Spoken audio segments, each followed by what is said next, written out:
మా ఆత్మగౌరవ భవనాలని చెప్పారు కదా, ఈ ఊరి చివరిలో మాకు స్థలాలు ఇచ్చారు కదా బిల్డింగ్ల కొరకు, ఏమైనా శ్మశాన వాటికల తీరు కనిపిస్తున్నాయి, వాటికి సంగతి ఏంది అని అంటే ప్రభుత్వం సమాధానం చెప్పదు. నేను ఈ ప్రభుత్వాన్ని అడగదలుచుకున్నా. చివరిగా ముఖ్యమంత్రి గారు ఒక మాట చెప్పారు, పార్టీ పరంగా 42% మేము ఇవ్వడానికి సిద్ధంగా ఉన్నామని. దాని కొరకు శాసనసభ సమావేశం కావాలన్నా? మీకు గాంధీ భవన్లో మీ కాంగ్రెస్ పార్టీ అధ్యక్షులు మీరు కూర్చొని మాట్లాడుకుంటే అయిపోతుండే కదా. మీ పార్టీ పరంగా 42 ఇస్తారా, 52% ఇస్తారా, మీరు గాంధీ భవన్లో కూర్చుంటే సరిపోతుండే. దానికి శాసనసభ వేదిక చేసుకొని చెప్పాల్సినటువంటి పని లేకుండే. అందుకే ఈ రాష్ట్ర ప్రభుత్వాన్ని డిమాండ్ చేస్తా ఉన్నా. మీరు మిగతా చాలా విషయాలు చెప్పారు కదా, కామారెడ్డిలో చెప్పినటువంటి బీసీ డిక్లరేషన్ను, ఆర్థికమైనటువంటి విషయాలు చాలా ఉన్నాయి, సామాజికమైనటువంటి విషయాలు చాలా ఉన్నాయి.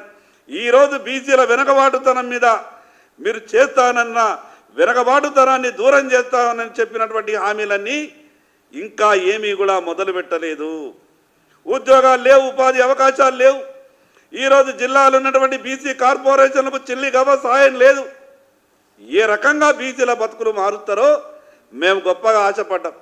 నిన్న శాసనసభ సమావేశం సందర్భంగా ఎక్కడ బీసీలను ఆదుకునే విధంగా ప్రభుత్వం నుంచి ప్రకటన వస్తుందని మేము గొప్ప ఆశతో శాసనసభకు వచ్చినాం. కానీ నిన్న ప్రభుత్వం నుంచి ప్రకటన విన్న తర్వాత మళ్ళీ కాంగ్రెస్ పార్టీ బీసీలను మోసం చేసే ప్రయత్నం చేస్తున్నది. అదే పంతాన్ని ఎంచుకున్నది.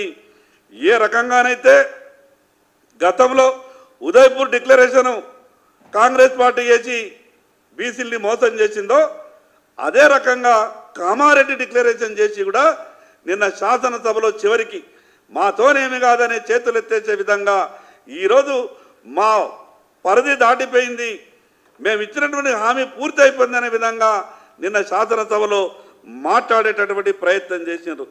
119 మంది శాసనసభ్యులు ఉన్నటువంటి ఈ సభలో ఒక బీసీ ఎమ్మెల్యే మాట్లాడితే ఎందుకు ఓర్చుకోలేనటువంటి పరిస్థితి.